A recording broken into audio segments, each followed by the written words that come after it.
The night before we were going to adopt all three of them, Ronzel almost burned down our house. Open up the door and there's a inferno, flames, blowing up. We were told whatever a policeman tells you to do, you do it or you will end up in a wheelchair. And so we had this like intense little thing with the police. Like, why are you taking this black kid? And after we had already raised money, Ethiopian adoptions closed by 90%. We skipped 100 families. Like it was stupid, ridiculous. Like we skipped it because no one wanted a 5-year-old. Little Isaac, there he is.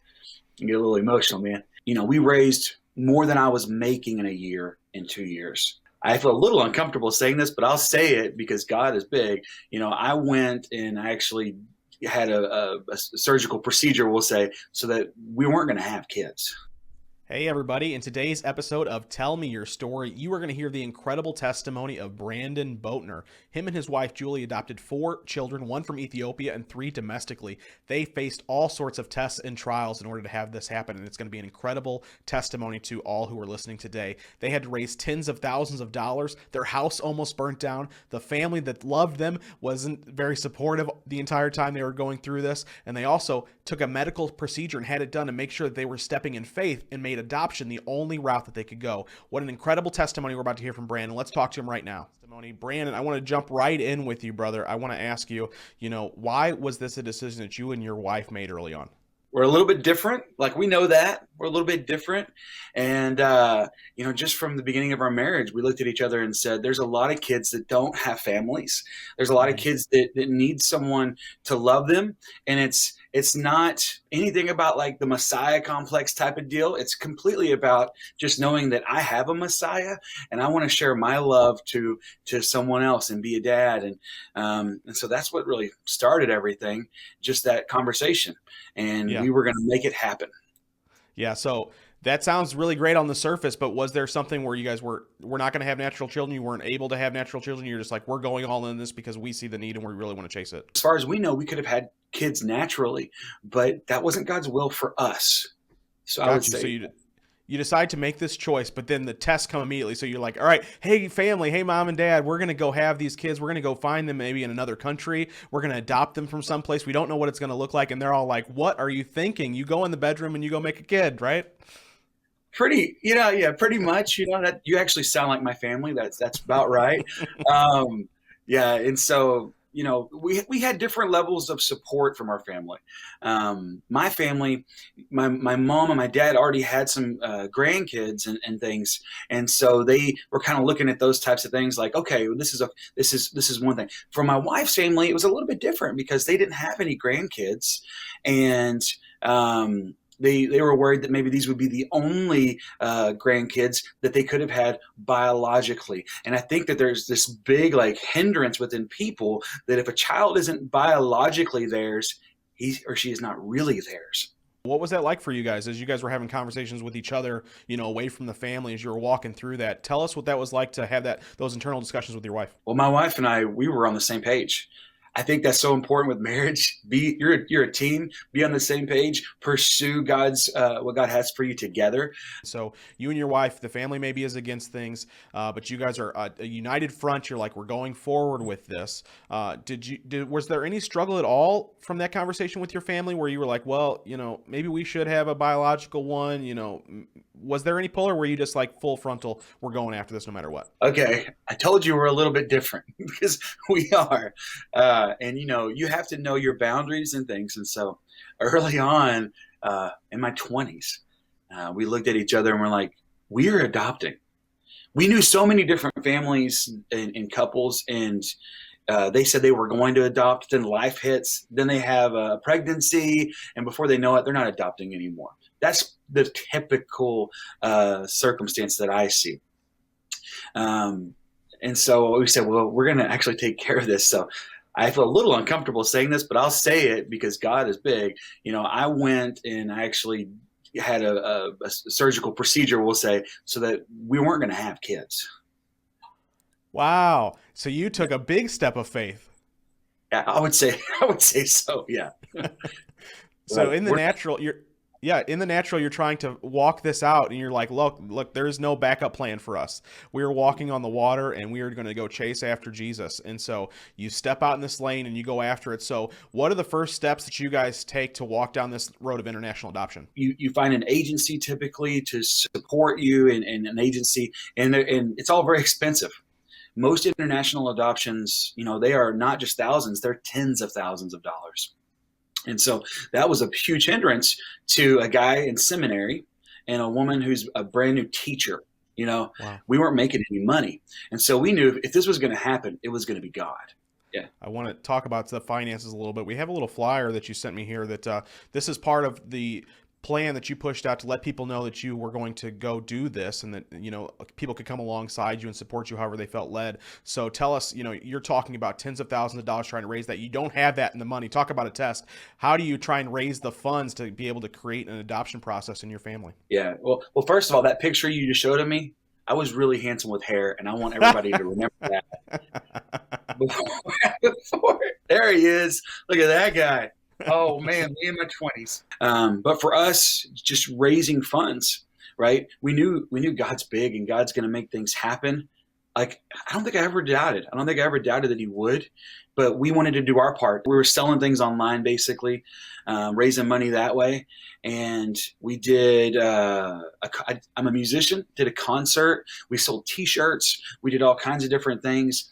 What this picture is, this is our church giving us a baby shower for a 5-year-old that's being adopted. A lot of churches, they don't recognize the adoption process as gaining a child and growing. Churches, especially back then, they've gotten a little bit better. They don't realize that this is this is us gaining our baby. He's just 5. And so I want to say, if you're a church, if you're a pastor and you've got people interested in adoption, make sure you come around and support them. Right. The first Mother's Day that came across at our church was whenever our son was still in Ethiopia, and my wife cried and she hurt, and because her baby was still in Ethiopia and we didn't have him yet, and she hurt for his mom that had to give him up, and so there's a lot of emotions. So to come around and to support, we had a baby shower for us, and it was a huge deal. Our church got behind us. We did a garage sale. I remember we were at a garage sale, and I think we raised maybe $300. But 100 of that was someone walked up and said, "This is for an adoption." They handed us a $100 bill. I don't think they took anything, and they just walked away. Yeah, so you've got sort of people coming alongside. You've got all these unique ideas that you're doing to raise the funds. And so how long does that take? I mean, it was probably around 2007 or so. The first thing we had to really pin down was where we were going to adopt from. And so we were looking at countries. We looked at, Jamaica, and I think Haiti. We looked at different places. And each different place has a criteria. And it really just pointed down to where Ethiopia fit our criteria and what we could do. And so then we knew that we had to raise, many tens of thousands of dollars, a few tens. And then you make a game plan. That's what we did. Yeah. Just made a game plan. When we got really serious about it, we probably raised it within 2 years. We raised more than I was making in a year in 2 years. Interesting. So you guys have tapped into every resource you can find to be able to fund this adoption that you guys couldn't do naturally just from your own jobs and you being in seminary. And so in the 2-year period where you guys are trying to raise this, you said you were full of faith the whole time, but was there any doubt maybe on your wife's side where you guys this is taking too long, we'll never get this kid? Was there any of that conversation going on? We signed into this Ethiopian adoption group to adopt from Ethiopia. And then they told us, well, you're number 100 and something in line to adopt. And then they told us, after we'd already given them money, so I'm not going to say the name of the group or nothing because I don't want to cast shade on them. But then they told us that Ethiopian adoptions were closing. And so after we had already raised money, Ethiopian adoptions closed by 90%. We got scared because our 1-year adoption window became 2, 3, 4, 5 years away, and you don't know what your life's going to look like in 5 years. And especially us, we wanted to adopt more than one kid, and so you start to think and start to wonder. So you went through this period of okay, the window keeps getting pushed back. Maybe you guys were having conversations about a different agency. You were trying to find maybe different avenues. You can tell us a little bit about that, but talk us through how it ended up happening. Yeah, so when we started the process, we actually lived in Texas. That's when I was in seminary. When we finished the process, I was a pastor in Missouri, good old Missouri. This is what happened. So our criteria, we said, God, you're big. You're really amazing. And we're just going to make our criteria big like you. And so they said, what would you adopt? And we said, well, this is our first kid. We want to adopt more. Typically, you want to keep in birth order. And so we were like, we'll adopt from a kid anywhere from 0 to 5 years old. And we said we would adopt a kid with some minor special needs. We would adopt a kid, and a boy or girl doesn't matter. So we had this like wide range. What you find out with most adoption is that people aren't open to that range. They're really wanting a baby. They're really wanting someone who's a little child. And we were just like, God, if you're in this, then you're in this. And so because we had a large criteria, a little boy came up who was 5 years old, our son Isaac. And so we skipped little Isaac. There he is. You get a little emotional, man. We skipped 100 families. Like it was stupid, ridiculous. Like we skipped it because no one wanted a 5-year-old. I was at youth camp because I was a youth pastor at that time, and I got a call, and the agency said, "We've got a child for you." Right. I was like, "Julie, we got to meet there." So we both left our places. I left youth camp that I was running, and we got there, and we got to see the first pictures. And that picture you just showed us is one of those pictures of our son Isaac. Yeah, look at that smile. How could you not love that guy? Right? When you and Julie looked at him for the first time, what were you guys thinking about? I was thinking a lot of things. I was like, this just got real. Mm-hmm. I suppose whenever if you had a kid naturally and a kid is born and you hold that kid in your hands, at some point it goes, oh, this just got real. Mm-hmm. That for me was this just got real. There's a real human that's going to rely on me, and I have to get to him. And I didn't say this, but at that point, we weren't all the way funded. We needed just a little bit more money. I mean, before I knew it, we had to start making plans to travel to Ethiopia. We had to go there twice. And so imagine that. I mean, we went and met little Isaac. He had a different name at the time, but he was moved. He chose an Americanized name. It's not an American name, but we met him, spent a few days with him, and then we had to go back home and leave him back in the orphanage. I don't know if it's spiritual warfare, but there was just so much built into all of that when we first met him. For one thing, my wife's luggage all got lost. Oh, no. So when my wife met Isaac, she was wearing my clothes. Now, I'm a 2X type of dude, and she's a littler thing. And so she had like my big clothes on her.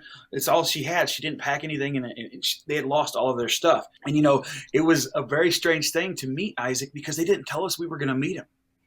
We're in the orphanage. We hear kids playing. We're on the grounds. Our house was in the grounds too. And so we're on the grounds. We hear kids playing. We're looking out, and out through a window, I could see little Isaac, and I'm like, there he is. He's out there playing with the other kids. They're playing soccer. He's out there playing. That's our boy. But I don't want to walk out there because I don't know what kind of restrictions or things. Mm-hmm. And only a couple people really spoke English. They all speak Amharic. We walked out the front actually, and little Isaac walked around the corner. And that was our time to meet him. And it was like super surreal. And here's what I'm not going to say. I'm not going to say that it was like, oh my gosh, I am 1,000,000% in love. It was more like, oh my gosh, I'm a dad. I have to be a dad, and do those things. And I'm thinking about my wife. I'm looking at her. I'm getting emotional because she's dressed in my clothes. And this is 1,000,000% not what you would expect and not what we try to do. But that's how God always works. God seems to take this yearning within your heart. I'm starting to preach a little, sorry. But he seems to take this yearning within your heart, and then he puts it within his own context, within his own will, and he makes something beautiful, much more beautiful than you would ever have had occur. And so we meet this little guy, and let me tell you this. Little Isaac looked at me and he goes, Mama? And he looked at Julie and goes, Daddy? And we were like, oh, no, that's, that was the language barrier. Right. Our last $5,000 that we had to raise, we went back home, but we still had one more trip to make. And that was, each trip was like $2,000 per person. And we had to bring back Isaac. A lady, she said, we've got a grant. We figured we were in the finalists because she wanted to interview us online. And online, this is a non-Christian, it's just a group. She said, Brandon, your story has so much light in it. Because she doesn't have Jesus as her background. She said, your story has so much light in it. You're not one of the finalists. You are the finalist. Oh, And wow. so she awarded us all the rest of the money we needed from a non-Christian group, just a grant that we signed up for, because she saw light, which we know is Jesus, Right. within our story. So then, yeah, then we went back and we picked up Isaac. I mean, are you guys just like jumping out of your shoes when this happens? Are you telling everybody you know how good God is, or what are the testimonies you're telling at that time to everybody? You know we are. You know we are. We're Yeah. telling everybody how good God is. But you talked about trials. There was still spiritual warfare. Even the last day when we were bringing Isaac home, we're going back to the airport to leave. We get stopped by the police. Um, the police there carry machine guns. We Mm, were told whatever a policeman tells you to do, you do it, or you will end up in a wheelchair. That was the one line whoa. we were told. And so we had this like intense little thing with the police, like, why are you taking this black kid? And I think that's what it amounted to. But they ended up letting us go. When we were getting on the airplane, they got our seats all messed up. They had our seats all in different spots of a large 3-lane airplane, 3 rows, and we weren't going to let that happen. And so Julie begged, and she sat next to him, so we weren't going to leave him alone. I had to sit by myself somewhere else for 20 something hours on a plane in between two Ethiopian gentlemen that I didn't know. So there's just all these little spiritual warfare type things, but you just kick it, man. You just like, who Mm, cares? God just made this happen. In a few days, I'll be in my own house. Cocooning, which is what we were doing. Cocooning is whenever you keep the kid at home. They're learning English. mm, You work with them because you don't want to take an Ethiopian kid and just throw him into a Walmart. That is right. freaky. That's going to blow his mind. But every little thing for him, man, every little thing was a blessing.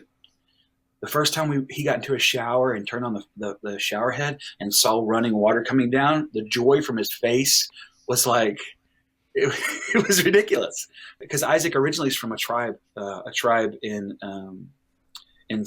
more southern, Hmm. western Ethiopia. So just seeing those things, we got him a Frosty in the airport, the taste of chocolate.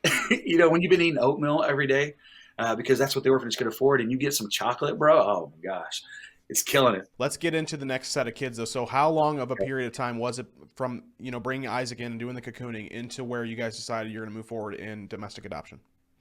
Yeah, I mean, it was a few years. It was a few years into that.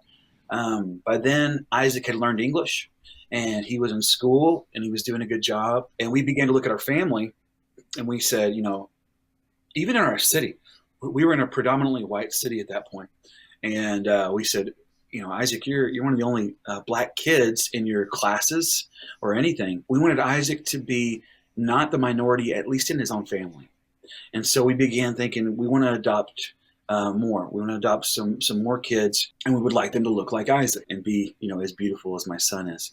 So Yeah. that's what began that process, and we had to go through foster care this time. So we decided Mm. to do it locally. So what's foster care look like for those of us who don't know, and walk us through how you got started in that process? We had to go through some classes. That's what it was. We went through some classes. We learned more about parenting. The classes are very rudimentary, elementary, but they do open up some of your eyes. If you're white and you're adopting black children, then there's some different things. Their hair. I mean, I don't have any hair, so I don't. Yeah, uh, their hair, their skin, relationally, creating cultural identity, all these different things. You learn about that. You grow in those areas. Yeah, we were looking for a sibling group. We knew, and a sibling group popped up. Three little boys, and that's where my sons Trinell, Ronell, and Ronzel all came from. Let's look at the picture of the boys here. So this picture actually right here is before they came into our custody. So this is like right before. So they're still in the foster care system right there, I believe. And If they are in another system and you guys are trying to bring them in, so is this another situation with Isaac where you're like seeing them before you bring them into your house? How does that work? for the foster care system, it's called foster to adopt. And for that, you're still doing a home study and things like that. They still walk you through stuff. You still have people to help you. But you're bringing those kids into your home essentially as their foster parents with the knowledge that you are going to adopt them. But what the city and the state wants to make sure is that you're going to really follow through. And so you have them in your custody, and then they have a date set up where you'll go into court and finalize everything. And I can't remember, but I want to feel like it may have been 6 months or so for us, but it's different for different people. I want to ask like the troubles were when you're trying to bring these three kids into the house, or were there any? Like what kind of tests were you guys facing in order to get these children into your home? One of the things with these guys is that they were actually in different foster care homes. Ronzel, he was by himself, the youngest one, and then the other two boys, they were by them. They were with them a different foster care, and so they actually really weren't raised together at all. So one of the things it's going to be is bringing these kids together for the first time since they were really, really, really young. In fact, Ronzel doesn't really remember anything hardly before us and before foster care. He grew up in foster care, and there's just this honeymoon period that these boys, they're in the foster care system, and it's going to be over eventually. Some of those problems come out, and so little Ronzel, he was my cusser. He was my little. He never had actually, I don't think any of the boys really ever had a man in their life to lead them and to teach them and to show them that they're safe. Yeah. So they always had to look out for their own self, their own backs. And so my little cusser, man, I believe he was 4 or 5 at the time. And I was like, you're 5 years old. You're a little kid. I'm here to protect you, and you're safe.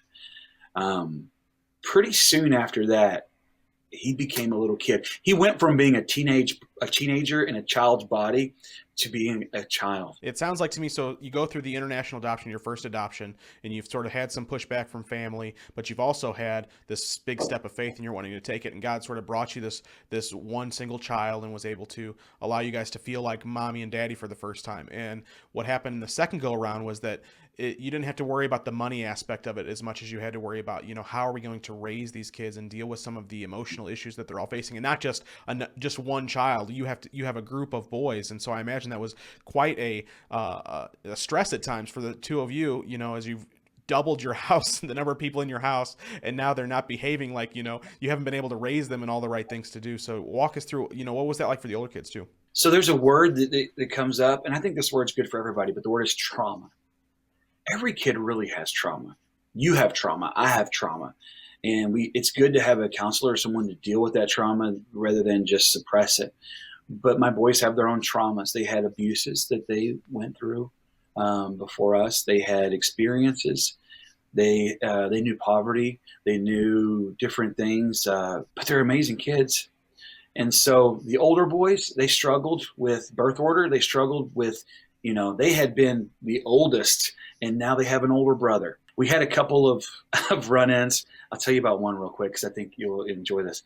The night before we were going to adopt all 3 of them, Ronzel almost burned down our house. So, yeah. And here's what happened was he's a little kid. He's home with me. He's not in preschool yet. And he found a lighter. And, I've been a man. I'm a boy. Been a boy, he played with it, and he lit a Kleenex on fire. It burned his hand. He dropped on his mattress. The mattress went up in flames. He ran downstairs where I was working on the computer, and very calmly, he goes, "Dad, I think there's something wrong in my room." And I was like, "What?" So I walked up very calmly. Then I smelled smoke, and then I heard the alarm go off. Open up the door, and there's a inferno, flames blowing up. And man, I just ran. I grabbed the fire extinguisher. You should really practice how to use that. Took me a second, but I got it all out. And he basically just burnt up his bed and burnt up the floor. I opened up the windows and everything. We ended up being okay. But this is the day before he's going to be adopted.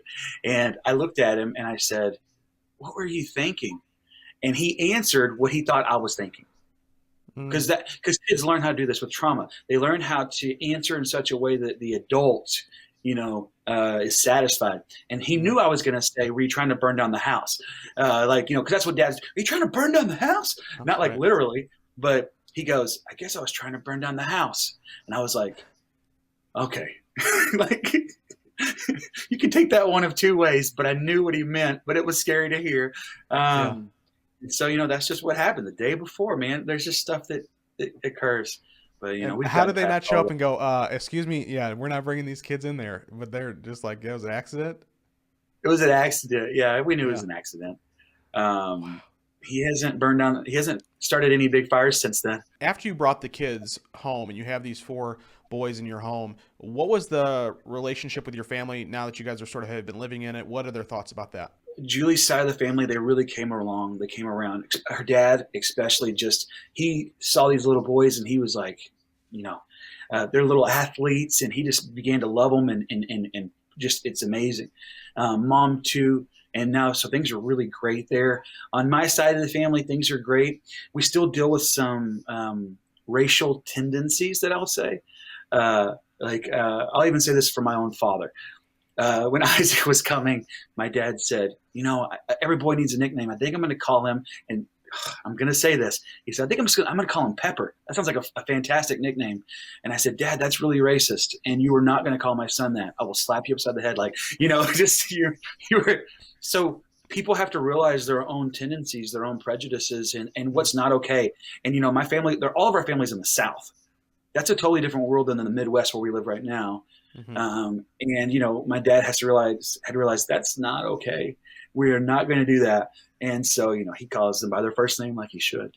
And he loves them. He loves them to the best of his own abilities. So let's put the picture back up on the screen for everybody to see. And I want to, just sort of close us out with talking about how, what it's been like in the time since. And so for the two of you raising, four boys who were a minority where they were from, and now you brought them in the family. Now you're the minority. And so you said, this is your hope. And I also want to get into, we know you're a pastor here in St. Louis, and you've been the youth pastor, and you've been these types of roles, but how is your faith guiding you in some of the things that you were facing as far as these trials went?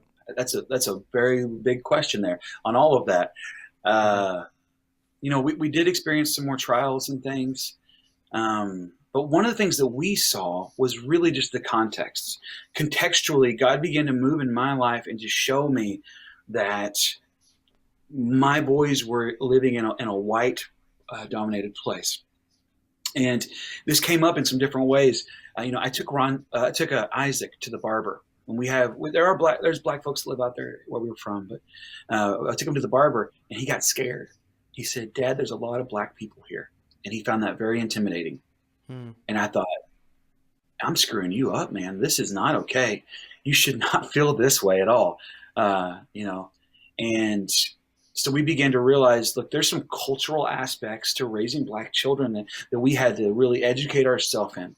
And so we began to do that. We began to educate ourselves, to learn about different things, to embrace things. And eventually I went back to school, and I ended up getting my doctorate and stuff. And I studied multi-ethnic churches, and we just felt really burdened to move closer to the city of St. Louis, to move towards the city.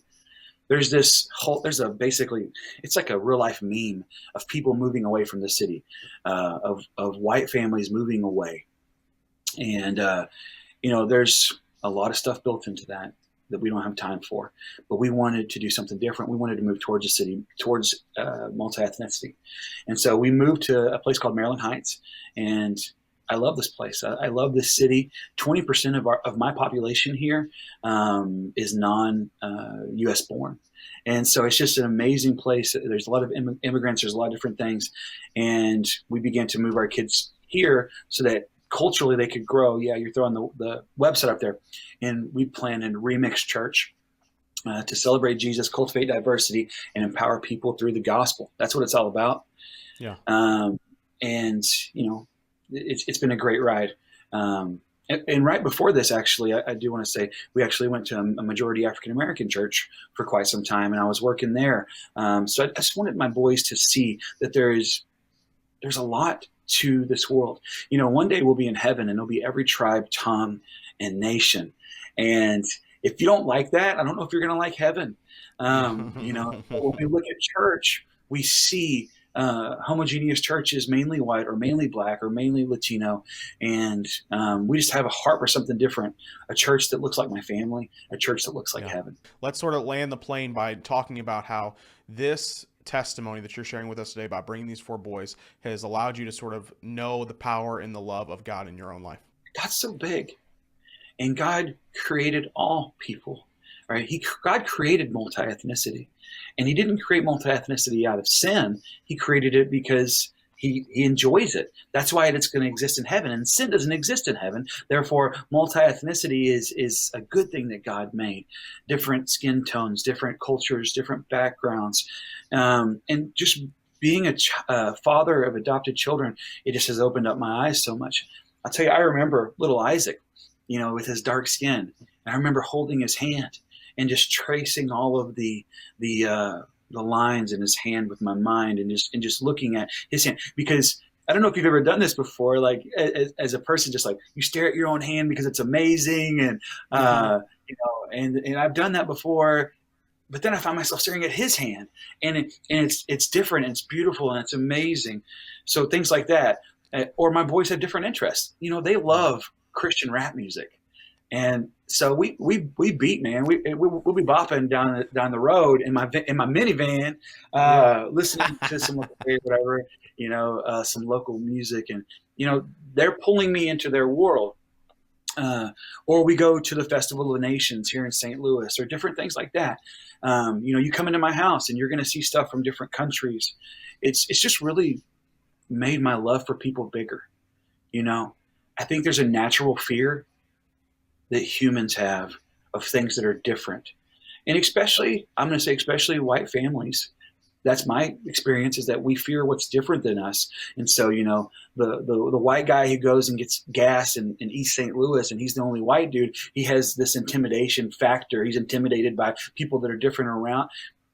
I just want to think like God, and I just want to look at people and see them through God's eyes. So my boys have made me able to do that a little bit better. Not perfect in any way. None of us are. So I'm really thankful that you guys have stepped out in faith in such a big way to encourage us who are watching this video today to know that God is real. He loves all of us, and he has a love for each of us, no matter where we're at, what situation we've come out of, and where we're going. So I want to appreciate you, Brandon, for being on the show today. Oh, man, I appreciate you for having me. It's going to be awesome. Thanks, man. Thanks for watching today's episode of Tell Me Your Story with Brandon. I appreciate you guys tuning in today. If it's been a blessing to you, we would encourage you to head over to our website, testimonyhouse.org.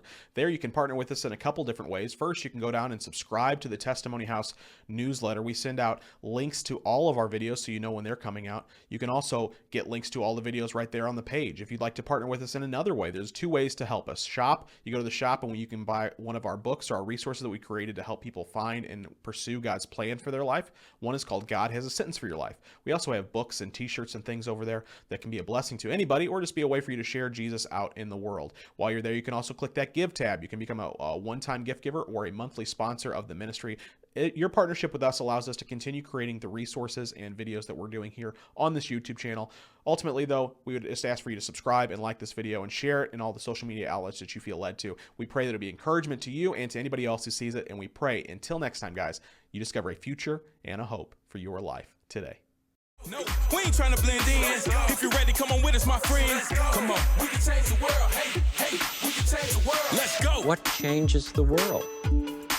The only thing that ever really changes the world is when somebody gets the idea that love can abound and can be shared.